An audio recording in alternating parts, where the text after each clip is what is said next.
be a woman? Do lesbians exist? Hey y'all, don't freak out, okay? There's no such thing as a silly question to ask Aunt Stevie. I'm a cis lesbian. I know what a woman is, and so do you. I'm not saying you have to care about trans people. I'm not even here to convince you to. I know that right now, a lot of people are scared. Scared of looking ignorant or scared of getting canceled. And as someone who's never, ever, not once, ever done either of those things, I'm here to tell you my secrets. I'm kidding. I didn't grow up with YouTube tutorials on neo-pronouns, okay? I had to Google, am I gay or just French, and hope for the best. I'm actually gay and French. And that's probably why I'm not scared of saying something that some people think might get me canceled. Here, I'll prove it. This video isn't about trans people. It's about real women. See what I did there? I'm going to talk about how our families and friend groups and communities are getting totally hijacked by these conversations and why it's really happening. A lot of people act like the question, what is a woman, is impossible to answer. But is it actually that hard, or is the man, TM, just having a meltdown and trying to turn us against each other again? If you're feeling trapped and confused about this stuff, or if you're just tired of listening to the hot takes from people using their gender studies degree and confusing words to make you feel ignorant, or especially if someone you love sent you this video and you just really, really, really don't want to be a jerk, I'm so glad you're here. Let's have a sleepover. I saved you a sleeping bag so we can braid each other's hair and talk about this gender stuff like it's high school gossip. We're going to talk about what's actually going on here and why your confusion isn't the problem. But the story you're being told about what counts as absolute truth or fairness or feminism, that story is like a broken weapon, and we have to take it apart and fix it, or it's gonna backfire on everyone. Okay, go get your s'mores or your popcorn, because it's time for a girlhood ghost story. In 2nd grade, I was the victim of a mean lesbian who hated femininity. I'm just kidding. Well, kind of.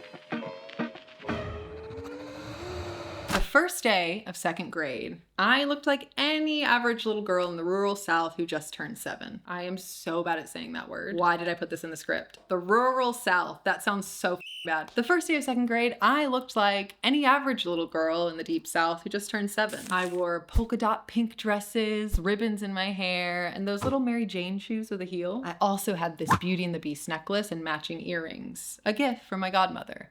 And I loved them so much, I wore them every day. Princess Belle, like me, knew that books could take you far, far away. I can still remember how my high ponytail swished against my back and how grown up it made me feel to hear the click-clack of my shoes echoing down the tile hallway on my way to the classroom. I felt like a girl who wasn't a baby anymore. And then I met Kaylee. There was about 20 of us in the class, but only 6 of us were girls. At first, Kaylee stood out. She was what the adults called a tomboy. She had a short haircut, wore the same clothes as the boys in class, played sports, and quoted South Park. And when she became the most popular girl in class, she decided that the rest of us needed to fall in line. No ponytails, no dresses, no ribbons, and definitely no Mrs. Potts earrings. I didn't get it. Like, I literally didn't get it. I'm neurodivergent. I didn't even begin to understand social capital for like at least another decade after this. I just thought everyone else was being weird. Like, why would I listen to some sweaty girl with a Cartman accent telling me not to sparkle? Like, you do what you want and I'll do what I want? Why can't we all just get along? She doesn't even go here. Do you even go to this school? But I was the only one who thought that way. Kaylee built her little cargo shorts kingdom. The 4 other girls joined. And then there was me, the wrong kind of girl. So I became her target, and she had backup, the boys. Her second in command was Evan, the most popular boy in class, king of her anti-jewelry castle. And Evan was relentless. He bullied me for everything. My shoes, my voice, even how I laughed. So I eventually stopped laughing. But he wasn't bullying me because I was a girl or because I was girly, really. He was bullying me because everyone else let him. One day, for show and tell, I brought in this delicate little porcelain jewelry box that had intricate cherub angels all around it. Another gift from my godmother. To protect it, I wrapped it in a frilly scarf and set it carefully on my desk. The teacher stepped out, so Evan started taunting me like usual, circling my desk like a snotty little hyena, quoting South Park or whatever. I ignored him and kept reading my book, and not reacting made him angry. He walked to the other side of the room, took a running start, and with both hands shoved the scarf off my desk, not realizing what was inside. The jewelry box hit the floor, it shattered, and the whole room went dead quiet. His face changed from smug to shocked, and I tackled him. I full body tackled that boy to the ground and held him there until the teacher came back. I still think warm fuzzy thoughts when I remember his pathetic little screams. I still remember it because there was only 6 girls, but still a hierarchy. A right kind of girl and a wrong one. Haley was trying to calm her own discomfort by controlling the rest of us. Evan was just happy to be allowed to play the enforcer while the rest of the others just watched. So is violence the answer? No. Do I feel guilty for it? Also no. I was 7. But now that we're grown-ups, I've got a question for you. Are you a Kaylee? Are you an Evan? Are you a little Stevie? The teacher maybe, or one of the 17 others who said nothing. I mean, this is a true story of my life, but it's also a metaphor because there is a trans character in this story. Stay with me. Can you guess who it is? You'll find out by the end. Come on, walk with me to the dictionary. Remember in my last video when we talked about how changing the definition of baseball can get you excommunicated from virginity? Well, here we go again. But apparently this time, the stakes are who gets to participate in society. Speaking of who gets to participate in society, please join my Patreon to help me keep making these videos without getting canceled by the YouTube algorithm for being too girly. Okay, hi Dr. Dictionary. Big fan. What is a woman? Let's define her. Please. Adult. Go ahead. I'll wait. Adult, human, female. Boom. Done. Science, right? Oh, I don't know about you, but I feel so much better now. Wait, hang on. What does adult mean? Is it like midnight on your 18th birthday? Surely you don't go from nothing to woman like that, right? So 16 with parental consent. Puberty? Paying rent. Hashtag adulting. When I'm an adult, I want to grow up and get a doggo. Hashtag adulting, LOL. The millennialness set off the car alarm. Wait, if you have to be a woman to be a mother, then what happens when teenagers have babies? That ain't no Etch-a-Sketch. This is one doodle that can't be undid, Holmes Gillett. Oh, who cares about them? Moving on. What is a human? I know that sounds silly, but if you pick up a history book, it really depends who you ask. Don't ask the German mustache man. Don't ask a medieval Catholic or a eugenicist or a cop. Definitions of humanity shift with power. Those guys called it biology too. Okay, sorry. It's the 2020s. Let's keep things simple. Let's pretend that adult and human are legally enforceable categories for now. Let's pretend they're fixed. That leaves us with the final boss. Female. Female. You mean having a vulva? Oh. FGM. Okay. Vulvas and or vaginas? Oh, what if you're born without one or get one installed? Ovaries? Removed. Uterus? Hysterectomy. Hormones. Okay, that has to work. So let's say natural hormones that your body produces, not like prescriptions. Hang on, wait. Some men have naturally high estrogen levels because of liver disease or tumors or other conditions. Did you know that up to 3% of adult human males are prescribed testosterone? So if natural hormones decide your gender, if those men stop taking their meds, do they become adult human females? Excuse me? This video is not about men. Name a woman. Stevieboebi, me. So when I was on birth control and my hormone levels changed, was I more of a woman? And now that I'm off of it and my testosterone levels are higher, am I less of one? Wow, pesky femaleness is really tricky to tie down. When I first got my hormones tested, I actually had a meltdown. I found out that I had elevated testosterone and androgen hormones, which my doctor said could indicate PCOS. So I Googled it and panicked. Google said lesbians are more likely to have it. So wait, am I a fake lesbian? Was I tricked by my organs into turning gay? Can I be estrogen pilled into being heterosexual? If that sounds really silly to you, then congrats. You see how applying broad definitions to individual people can quickly turn into derangement. Y'all, I didn't even have PCOS. I was just stressed out. My adrenal glands were struggling. When people say, what is a woman? They want a neat, clear answer. But that's like asking, what is God? Everyone has different opinions that make some build temples and others build weapons. And millions of people have died trying to prove the other one's wrong. If God did exist, she would definitely be a woman. Wait, maybe the only real woman is God. Sorry, that's a different video. We're getting off track. What were we talking about? So, I'm really sorry, Dr. Dictionary, but you can't trust him. I beg your pardon? Definitions feel comforting because they promise certainty in a chaotic world. But you don't get to take that comfort and turn it into gatekeeping and call it feminism. Definitions can't set us free because they were never meant to. But also, I get it. Adult human female is supposed to sound like it's just common sense. Like, come on, if you don't agree, you're just delusional. But none of those words come with certainty because they're all culturally loaded, constructed categories. We made this up. But what about biology? We didn't make that up, did we? Can I become not a woman and become one again? Right. Let's find out. Okay, so if we say that a woman is a biological female, we must know exactly what a biological female is, right? Oh, my biologically female body definitely does, because here is a checklist that I perioded out last month. Vulva/vagina. Check. Uterus. Check. XX chromosomes. Check. You look like one. Check. Estrogen. Check. Oh wait, not too much estrogen. That's suspicious. Check. No testosterone. Check. No surgeries. Check. No beard. Check. Has babies. Check. No deep voice. Check. No synthetic hormones. Check. No ambiguity ever, or you're kicked out of the gender club. TM. Check. Quick question. How many of those boxes can cis men check off before Voldemort comes and says Avada Kedavra and they become a woman against their will? I'm a woman, but I've had high testosterone and low estrogen. I've taken HRT, also called birth control. I've grown a chin hair. I had surgery to remove a part of my cervix. I've been mistaken for a boy. I felt unwanted, not hot enough, the wrong kind of girl. Do you think any of those things stop me from being a biological woman? Of course not. So, since none of those things made me not a woman, why should any of them do that to someone else? Should I find a different wrong kind of woman to throw in between me and the Kayleys of the world so that they'll be attacked and I'll be safe? Should Kaylee get to say that I have to dress a certain way before I get to have friends?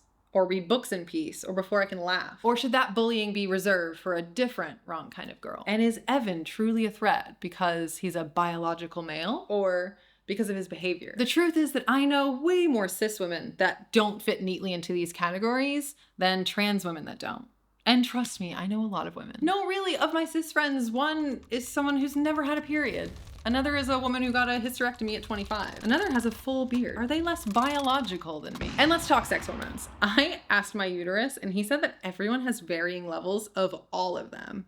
And it's true. I checked. Most females produce testosterone and most males produce estrogen, just in different amounts. And everyone's levels fluctuate. Daily, weekly, with stress, age, health. And to quote my uterus, who is like way too obsessed with biology, hormones aren't a gender assignment, they're a mood ring. And they're not even the whole picture. You know what else affects your gendered experience? Dopamine, oxytocin, cortisol, DHT, serotonin. Ever heard of them? Don't even get me started on your gut bacteria having the power to control your mind, because I will spiral. Anyway, sorry. Speaking of spiraling, all of this stuff is offensive to women. Being a woman is not something you pass or fail. It's not a checklist. It's not a chromosome test. It's a lived experience filtered through a culture that tries and fails to pin it down. Biology is messy, inconsistent, and constantly changing. And that's not a problem. It's the beauty of life. Reading Rainbow again. Here we go. Okay, so if Dr. Dictionary and biology don't work to help us figure out what a woman is, then why do so many people try to do it anyway? Great question. The answer is racism. Wow, you're pulling the race card? I didn't know that white people are allowed to do that. What does race have to do with gender, am I right? Oh my God, they have so much to do with each other, you guys. Listen. Specifically the kind of racism that shaped white womanhood as pure, but only by painting everyone else as dangerous. Black women, indigenous women, immigrants, poor women, trans women are all cast as the opposite of real, because modern gender needs an underclass to function. The concept of woman and man wasn't invented to protect anyone. It was built to exclude. The gender binary wasn't just saying everyone is a man or a woman. It was men versus women, and then them versus everyone else. It was a colonial weapon. It erased third gender roles, fluid identities, and sacred queer traditions across entire cultures. It said, you are a man or a woman. And one of those better be white, straight, and married to each other. And that's why there's not just men and women. There's also everyone else. Like, if someone says, black women are so strong and white women are so delicate, neither of those are compliments. They're cages. One gets treated like an unbreakable mule, the other like a glass doll.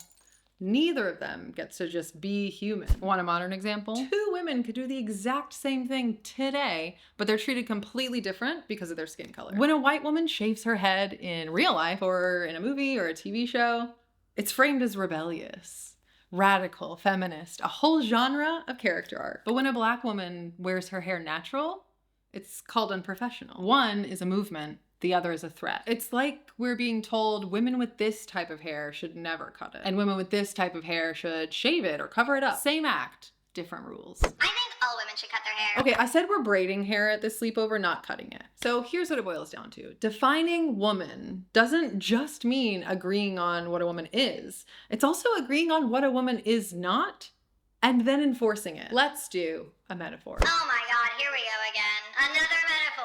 Shocker. Okay, let's say we're all forming a union, and the union is for well diggers. My grandma always said, it's as cold as a well digger's ass in here. So okay, cold asses. Every real well digger has a cold ass. That's common sense, right? So to join the union, you just gotta prove you got a couple of icy cheeks. And you can't just say you have a cold ass. No. You gotta prove it. You have to drop your pants so someone else can take your temperature.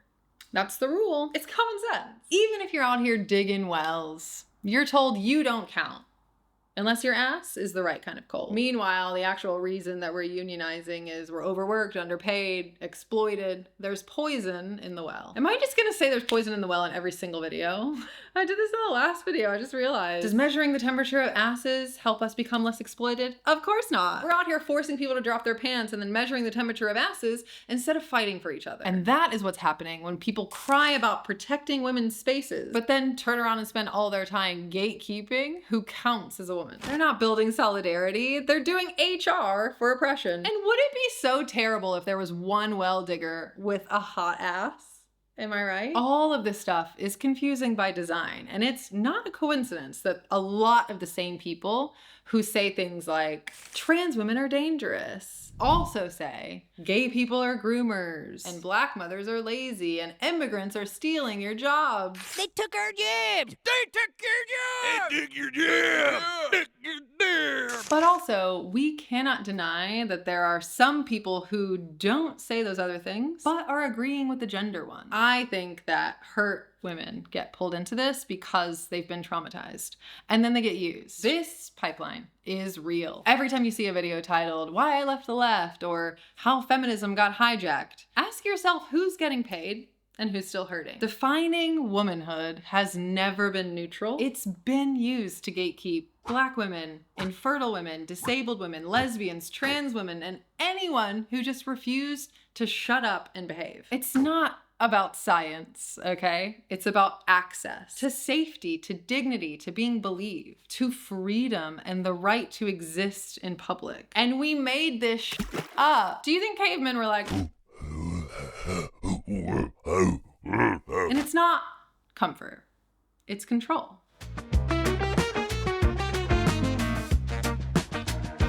So picture this. This thermometer is a part of my identity as a well digger. Because well diggers have cold asses. Common sense. Cool. Thanks for sharing, Jenna.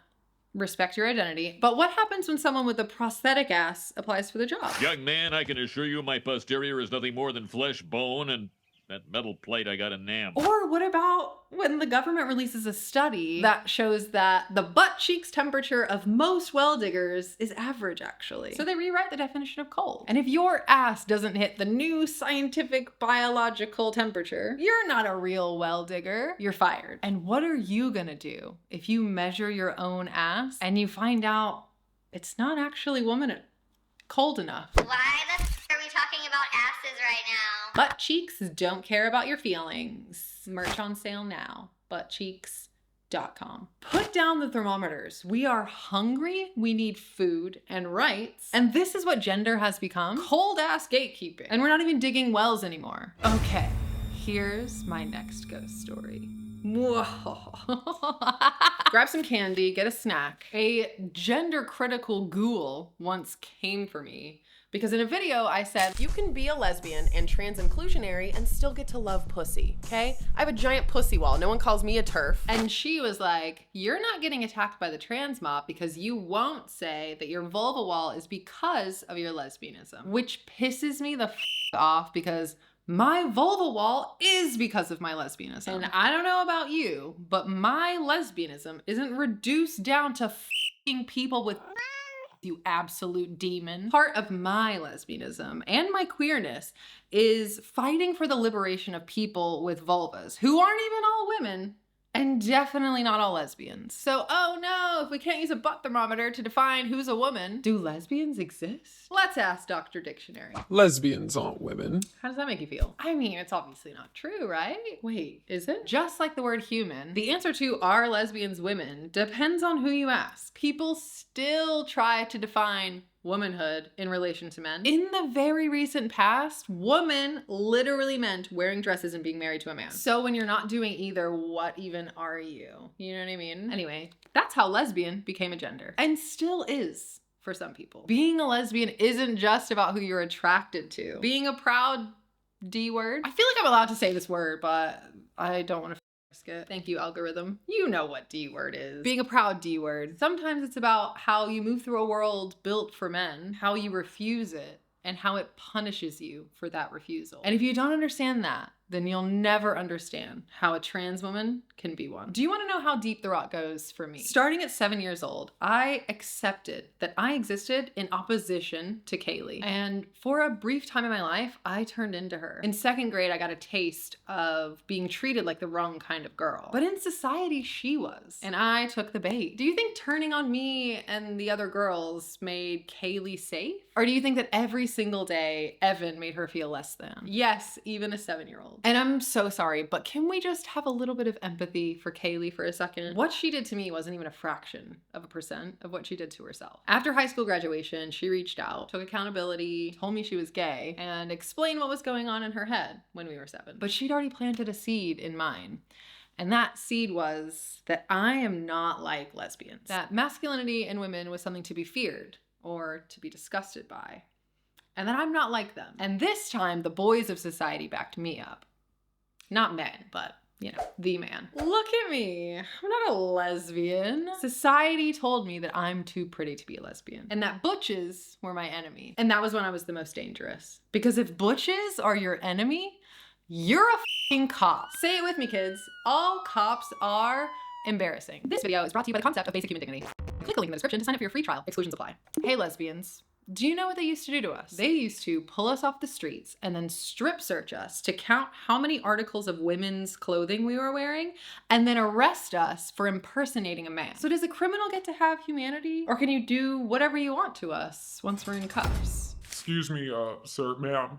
If you want to be treated as an adult human female, follow the law and act like one. Put on a dress and marry a man. And today, because of trans bathroom laws, masculine women and lesbians are the ones getting assaulted in bathrooms for looking like men by actual men. One of the security guards was there telling me to get out of the bathroom, that I was a man in the women's bathroom. I said, I'm a woman. Baker, who was born a woman and identifies as one, was escorted out of the restroom. As she left, she was subjected to comments from people waiting in line. Someone said, like, get him out of here, like referring to me. After handing over their ID and repeating that Baker was a woman, the couple was then forced to leave the premises. And this is who wants to convince people that there are only 2 genders. If you're not wearing dresses and having men's babies, then you're not a woman. And you're also not a man. So the only other category we have is not human. They used those categories to oppress lesbians in the past, and they're doing it again. So when a lesbian says that whole, this thermometer is a part of my identity, the rest of us are like, that is literally a cop. So why was my vulva wall not transphobic? I've seen drawings of dicks and balls my entire life, scribbled on bathroom walls and in textbooks and on TV. But I was almost an adult the first time I saw a vulva-shaped cartoon. There are penis doctors, but no clitoris doctors. I was almost 18 the first time I found out that the clitoris is for pleasure and you can do it without a man. The man who harmed me when he thought I was asleep when I was 4 years old got away with it. Why? Because when I testified against him, no one told me that a vulva is not called a vagina. And I was 8 years old by the time I realized that I should tell someone what happened. And not a single lawyer or social worker or even one of the 10 doctors and medical students that used their smiles and a camera to give me a hymen check told me. They decided for me that I didn't need to see a reproductive diagram because what was left of my innocence was more important to protect than his next victims. And that's why my lesbianism involves fighting against the lie that you can tell if someone is one thing or another by inspecting their genitals. That smiling with a camera or a dictionary or a thermometer is how you tell if they're a liar or not. So f you. And I hope you're burning in the DMV line of hell where they make you fill out forms about your genitals for eternity. And how dare you try to turn my attempt at healing the trauma done to me into something pornographic. Have you ever been called a bigot? Bigot is a pretty intense word to throw around, isn't it? But how can you tell who actually is one? Who's confused, who's scared, and who's selling something? Because what I've been talking about this whole time, defining women by biology, it has a name. It's called bioessentialism. It's the belief that your biology determines who you are. It's not just a bad idea, it's a foundational pillar of the anti-trans machine. And it's tricky because white cis women claiming persecution while promoting transphobia isn't just transphobia. It's also racism and a bunch of other isms. It's a wheel. And if they can get you to confuse empathy with agreement in this part of the story, then they get to keep that anti-freedom wheel turning. Guys, we can have empathy for trauma without turning it into government legislation. Bioessentialism feeds the wheel. You're a fake fan unless you can name 5 of the bioessentialism albums. Don't worry, I'll explain everything. I have a humble request. Stop believing that lesbians are more likely to be anti-trans. We're actually the group statistically most likely to support trans people. And if you're thinking, what about have you seen the stuff she says? Okay, I'm gonna hold your bush when I say this. Do you know what she wants? She wants you to talk about her, give her attention, and so that everyone knows her name. The weeds are tricking you into watering them. Okay, I'm talking to girlfriends and boyfriends and everyone in between right now because I came up with that tagline. I swear to God, if you guys start talking about cops in my comment section, I'm muting you. To those of you watching who think, hey, that cop over there maybe has a good point or two. Listen to Aunt Stevie. I get it. I once had seeds planted in my brain too. It's a lie. Lesbians are not put in danger by believing someone when they tell you who they are. We're put in danger by the opposite, actually. Making trans women do a blood sacrifice before their gifted womanhood is literally unhinged and puts all of us in danger. But I kind of get it. I would also hate it if I was called a bigot for saying that in my bedroom I prefer my well digger to have a freezing cold ass. But when we reduce lesbianism or queerness or womanhood to ability, we're doing the patriarchy's homework. You cannot want to date someone for literally any reason. You don't need to go write a manifesto about it though. If you're going around asking a minority group that is actively being genocided to validate your dislike of a specific shape of dangly bit, you're not being harmless. It's a distraction. You're doing HR for oppression. Trans women calling themselves women isn't misogynistic or lesbophobic, but you might be. So do yourself and women everywhere a favor by ripping out the seeds that were planted in your brain and stop watering weeds.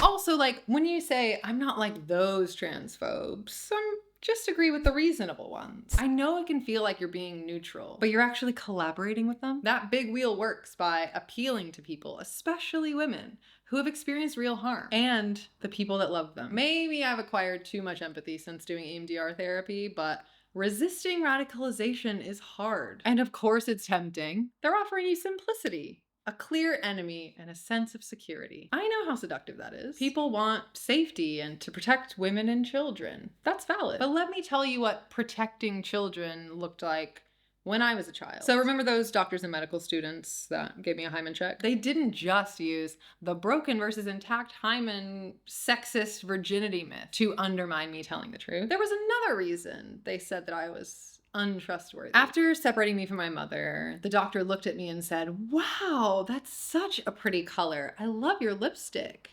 I panicked. I wasn't allowed to wear makeup yet. So I told her, I'm not wearing lipstick. My lips were chapped. And when that happens, they turn a dark color closer to purple than pink. And I had on clear chapstick. The doctor was suspicious. "Oh, I can see that you're wearing lipstick." I kept saying no. She kept smiling. She asked other people in the room, "Isn't her lipstick so pretty?" And I would be like, "I'm wearing chapstick? Like, lady chill." She was like a dog with a bone. And even after the appointment, when we were walking out the door, she was like, "Oh wait, what shade is your chapstick? It's such a pretty color. I want to go buy some for myself." She believed that little white girls are only telling the truth if you can see physical proof of damage to their bodies and that little white girls have pink lips. So they pretended to be worried about me, performing care and investigations. But they weren't protecting me. They ended up protecting an actual grown-up child harmer and harming me. To this day, I can't wear lipstick without feeling like a liar. All because of some weirdo whose job it should have been to teach me what a vagina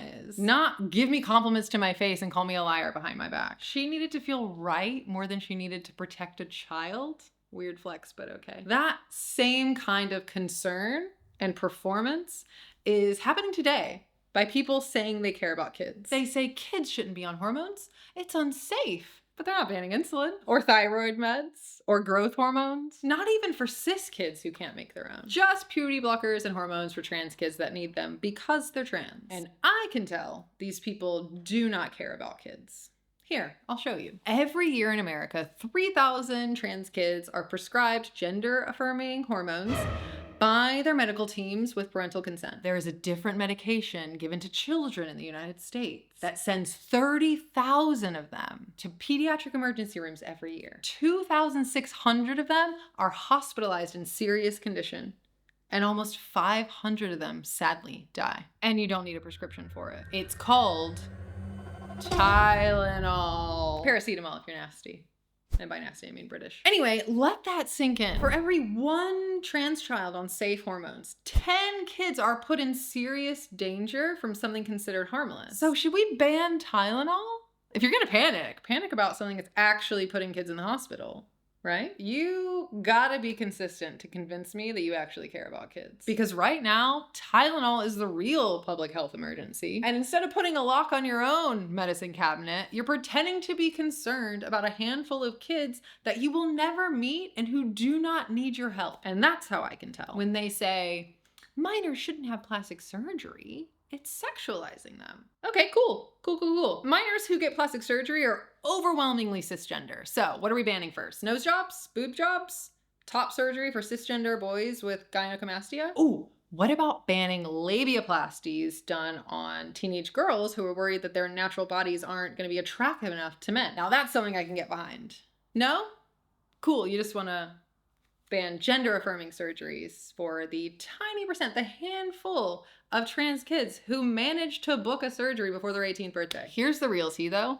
There is not an epidemic of trans child gender-affirming sex change operations. Trans kids just are not getting cosmetic bottom surgery. But you know who is? Intersex babies. Babies that are born with anatomy that don't fit perfectly into the male or female box. Congratulations, it's a... Hang on a second, right? I'm gonna pick a gender and you have to let me do surgery on this baby. Only a couple hospitals in the US have publicly said that they won't do these surgeries, but there's rumors that they're lying and they still do them. I'm being so for real right now. This is an epidemic. They're literally like, yeah, okay, so your baby technically has these chromosomes, but these organs. I could make it pass as a girl with a little snip, snip, nip and tuck. Intersex? Well, of course. Oh, intersex. I've never heard of that word. Anyway, sign this paper giving me consent to make your baby all better. What? You want to wait for your baby to have medical complications or be old enough to consent? What are you, groomers? Don't you know there's only two sexes? Spoiler alert, there's not only two sexes. There is no such thing as two boxes that you can separate all human beings into. And trying is harming literal babies. So this is a bold statement, but I'm gonna say it anyway. I think they actually want to harm babies. And there is proof. These lawmakers actually say this stuff with their whole chest. They categorize consensual surgeries for trans people as something that should be illegal. And in the same bill, they make an exception for non-consensual surgeries on babies to stay legal. So what's the difference between good faith and a grift? Confused people say, I'm really worried and I want us to do something to protect children. And grifters say, they're the ones mutilating children. Who, me? I'm just making this newborn's junk prettier for their future husband. Click the link to donate and stop gender ideology from infecting America. They might say, but what about fertility? Aren't these surgeries making people infertile? Okay, cool. You care about fertility rights? Me too. So we can talk about the forced or coerced sterilization of disabled people against their will, which is totally legal to do without their consent, by the way. It happened to Brittany fucking Spears. Listen, I want to believe you. If you care about fertility, let's make fertility preservation free. Let's make paid parental leave mandatory. Let's fund research. Let's give trans young people options instead of ultimatums. But they don't want that. Because if this were really about consent and bodily autonomy, they would be just as concerned about cis kids being pressured to conform to gender stereotypes, or disabled kids and adults being robbed of a say in their own care.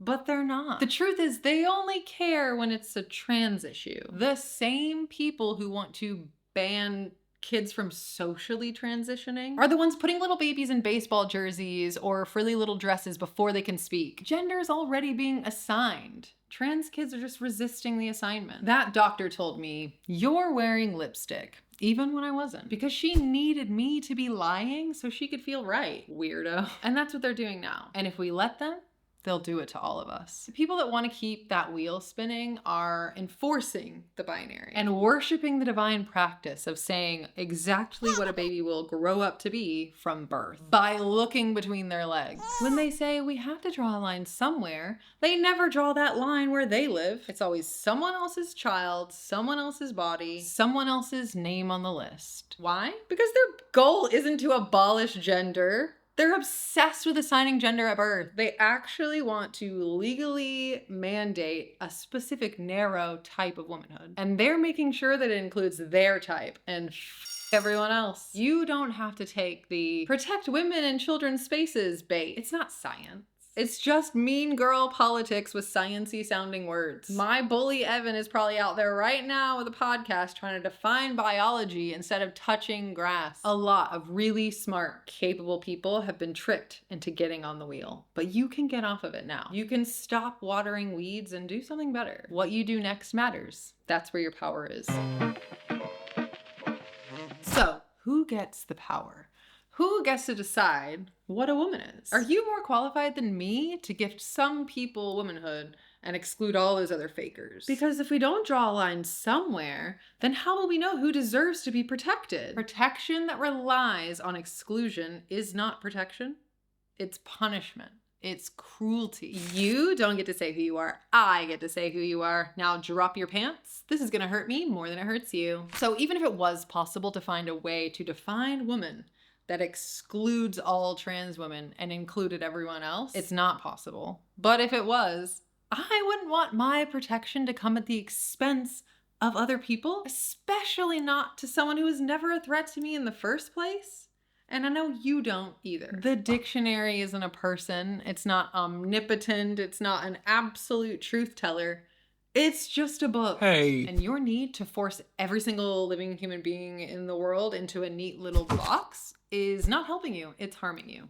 Blink twice if you're being held hostage by the Enlightenment. The world is messy and confusing, I get it, but definitions won't save you from discomfort. What does a woman look like to you? Because unless you have a microscope in your back pocket and a genome sequencing lab up your bumhole, you don't know anyone's chromosomes. I've had my entire genome decoded. I still don't know my chromosomes. But also, more importantly, fanning the flames of gatekeeping means you also have to enforce it. You want to keep trans women out of women's bathrooms? Okay, now every single cis woman is being violated and forced to prove their cheeks are icy enough. That is not protection. That is dehumanization.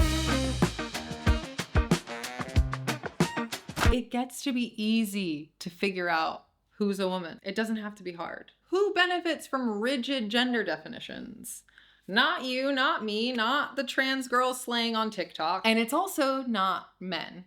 It's the man behind the curtain pulling the levers. Pull the lever, Crunk. And the man has always been trying to convince us that we are each other's enemies. And it's not just so that we stop building guillotines, it's so that we forget how to build mirrors. So we forget how to love ourselves. So I'm asking my fellow cis people here, when did you choose to be a woman or a man? Did any man watch me? I don't know. I bet so many of you have never been asked that before, because if you never question the gender that was assigned to you, then you never have to notice the ways that it doesn't fit you. If you never dig into your discomfort, then you never have to think anything bad about those people that told you this is what girls do or this is what real men are. If you never ask why, you never have to confront the fact that maybe you didn't choose it at all. Most don't know that it is a choice. Well, I did. I chose. Okay, I'm really cisgender, okay? I'm a woman. Hardcore she, her, hers. When someone uses they, them for me, it makes me feel really uncomfortable. But I'm not a woman because the doctor saw my vulva when I was born. That's gross. I'm not a woman because I have a period or wear my hair long. I'm a woman because I say so. I decided I was one after experimenting with how it might make me feel to not be one. When I was a teenager, I cross-dressed and wore a binder. I went into the men's bathroom and peed in a urinal. I even tried tea a couple times. So I wasn't transitioning. I was just popping the hood of my gender and listening to see if there was any weird noises. And guess what? Every single thing I did made me feel more like a woman. But my story's not everyone's story. That's not the blueprint. That's just my coincidence. My body, time, culture, my wiring. I don't take that for granted, but here's the thing. You can do that too. You can hold your gender in your hands and ask it who it's working for. It's not dangerous. It's not contagious. It's your right. And that's freedom. It's power. So let me ask you something. Can you guess who was trans in my bullying story yet?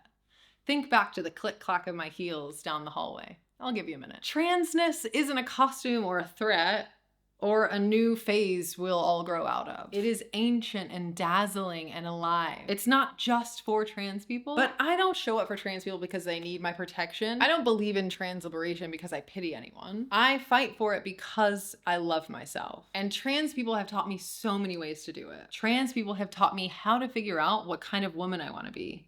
What masculinity could look like if it didn't hate itself. That none of us need to be confined to a box. They didn't do this by lecturing me or needing me. They did it by being, just existing. By refusing to hide themselves for the sake of the man's comfort or control. When I think about what it means to me to be a woman, I think of them.